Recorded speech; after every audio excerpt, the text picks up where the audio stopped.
Hey everybody, it's Cummings here at the Uptown Grocery Company. Today I'm going to try to teach you a little chef's trick. Alright, I've got some pork loin right here, very nice. I'm going to do a light blacken on that, not the crazy crusty black, just enough to give it some flavor. And I'm going to actually use a gourmet soup for my sauce. Now I've done this a couple of times for you in the past, but today we're going to do it's a poblano pepper and corn. Love the flavor on that. And there's a bunch of different ones you can use.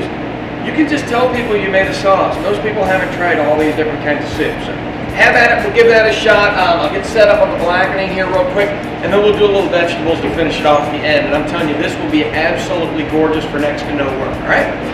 Okay, when you're doing blackened items, you gotta put in a fair amount of oil. The pork loins are not gonna absorb all the oil, so don't panic, it's no big deal. We're going to let that heat up, and then I'm going to throw the pork loins and the Cajun spices. We'll put them in here, and we're going to turn down the heat. We want a light crust, not a crazy big crust, but a light one. That oil is heating up. You can tell this pork loin has been split in two. No big deal. We're still just going to do this, and we're going to get the spices on one side. I'm not going to do it on both sides, because quite frankly, you just don't need it.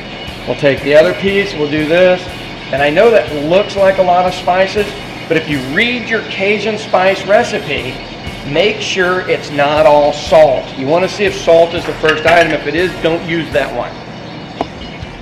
Now, our oil is heated up. Move it around a little bit to make sure nothing sticks down the bottom. Now, when I put this in first, it's going to make a little noise. We're going to move that oil around again. We're going to put this in here. I'm going to take that soup, and I hate to say it, I'm going to actually just throw it in a pan. It says tear here, it doesn't tear very easy. Alright, so our future sauce is going into a bowl. No big thing. It's honestly a little more brown than I thought it was going to be, but it's still going to work. Pork is cooking away. I'm going to turn down the heat on that a little bit more. Now the pan is uneven, which is kind of a bummer, because now I'll have to move it around a little bit more just to make sure it's safe. I don't want to waste any of my sauce slash. Now for vegetables for this, I chose something pretty simple. I've got a little hot asparagus over here. This is called spaghetti squash. It's just been roasted in an oven. You can actually cover it and microwave it. All you want to do is when it's all done, you just scoop it out like this. Literally comes out like spaghetti. Have a look at that. Isn't that crazy? Literally looks like spaghetti. And then we can either throw something over it or not. But for right now, I'm just going to put it in the corner. And I'm telling you, absolutely fabulous. Especially if you get somebody that's not a real creative eater. It's something great for them to see. And don't leave any of it behind. Come on, don't waste. There's no need for that. There we go. What a beautiful start to that plate. I'm going to check in on my pork, and I'll be back with you in a minute. All right, let's give this soup a try and see if it's any good. Okay, that's excellent.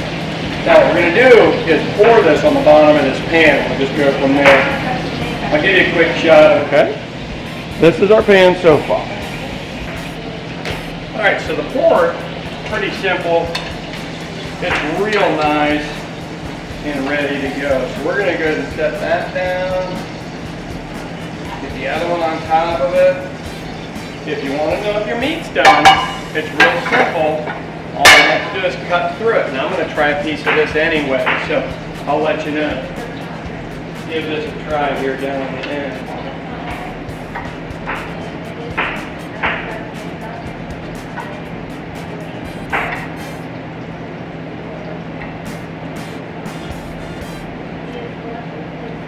It's delicious, and the sauce really does go with it well. Give this a try. For these and more recipes, uptowngroceryco.com.